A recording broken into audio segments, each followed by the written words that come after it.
கர்த்தருடைய பரிசுத்த நாமத்துக்கு ஸ்தோத்திரம். இன்னைக்கு நம்ம பார்க்க போற வேத வசனம் யோவான் 14ஆம் அதிகாரம் 27ஆம் வசனம்.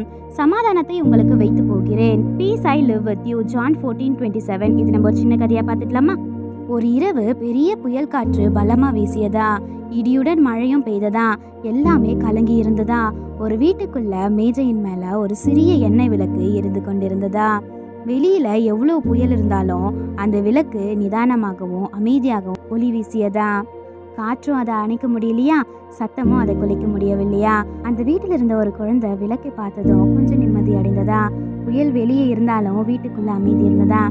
அதே போல இயேசு நமக்கு தம்முடைய சமாதானத்தையே வைத்து போகிறார். வாழ்க்கையில எவ்வளவு பிரச்சனைகளும் பயமும் கவலைகளும் இருந்தாலும் அவர் கொடுக்கும் சமாதானம் நம்மளுடைய இருதயத்துல இருந்தா நம்ம அமைதியா இருக்க முடியும். உலகத்துல கொடுக்கும் சமாதானம் தற்காலிகமா இருக்கும், ஆனா இயேசுப்பா கொடுக்கும் சமாதானம் எப்போதும் நம்மளுடைய இதயத்துல நிலைத்திருக்கும். ஆமென்.